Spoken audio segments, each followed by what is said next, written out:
Jumbo, ladies and gentlemen, and welcome back to Gracious Love. Our purpose is to revive the African love within the African people again. Well, this is going to be a short video, and I'm going to tell you about something that I'm sure your pastor will never tell you. If you are an African and you are religious, this video is for you, but I hope you have the guts to watch it through. Here's one thing that I've come to realize. One of the devil's tactic or strategy or trick is actually to make people believe that they are worshiping the true God, but in reality they're actually worshiping the devil. I'll say that again. One of the devil's trick or strategy is actually to trick people into believing that they are worshiping the true God, but in reality they are worshiping the devil. And I personally believe this is the case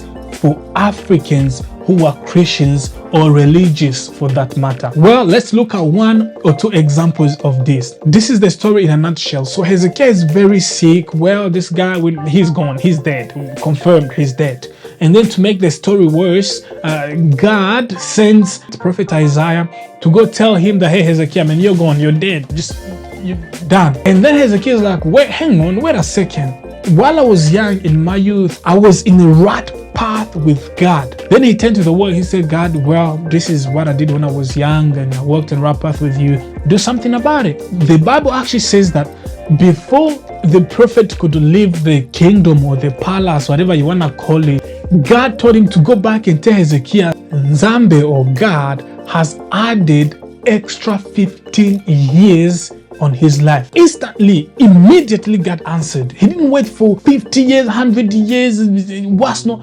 Boom, immediately God answered. So the second story is actually the story of Joshua. So Joshua just made an alliance with another king, and these other kings, they're like, oh well, no way, this is no good, let's go fight, we're gonna go to war. While they are fighting, Joshua realizes that the sun is going to set. They're not gonna fight in the darkness. He prays to Nzambe, he prays to God. God stopped the sun immediately. Let's look at the third example. So Baal has his prophets, and these prophets are pretty much sitting on the fence. They say, who is God, who is not? Now Elijah's like, let's put to testing, let's see who is God. So they prepared an altar, I will call it an altar. They bring a bull and they put it there, they put the woods and what's not, and Elijah's like, well, pray to your God, call your God. They call their God, nothing happens. He's like, well, maybe your God is sleeping, went on a journey, went on a vacation, or maybe your God is busy eating some meal or went to the toilet, who knows. Call him. They call, nothing happens. Well, he's like, all right, let me call upon my God. He's like, you know what? Put water on this offering. They poured water. Like, put another one. He's like, I'm not satisfied it. Put another one. They put water. The water start dripping. Put wood and all that crazy. Stones is where they put. And then he called Nzambe of his ancestors.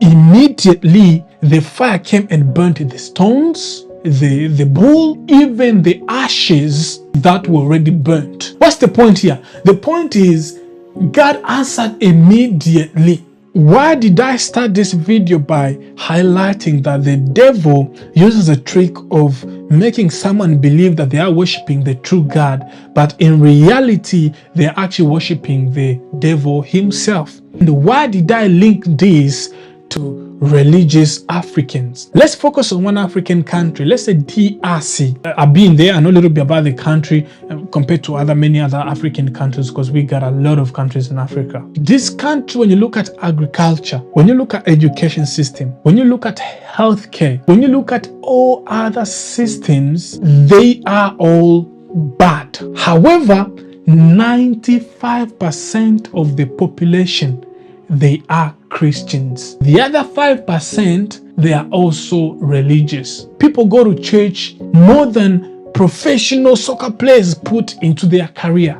They pray and pray and pray for these issues that I just mentioned, be it education system, whether it is agriculture, whether it is transportation. Till date, these problems have not been solved. Now, my question is, which God are they praying to? Are they praying to the true God, Or are they praying to a God that the devil has tricked them into think they are praying the true God, but in reality they're praying to the devil who put them in that very situation they're in the first place? A God that was packaged into someone else's cultures, into someone else's pagan celebrations, and then presented to you as the true God. And you took that God who was given to you and you embraced that God more than the God of your ancestors. Do not forget to subscribe somewhere, share this video, and like. And I know something's burning in you right now. You're like, why did he say this? Why would he even challenge me like this? Well, put that in a comment.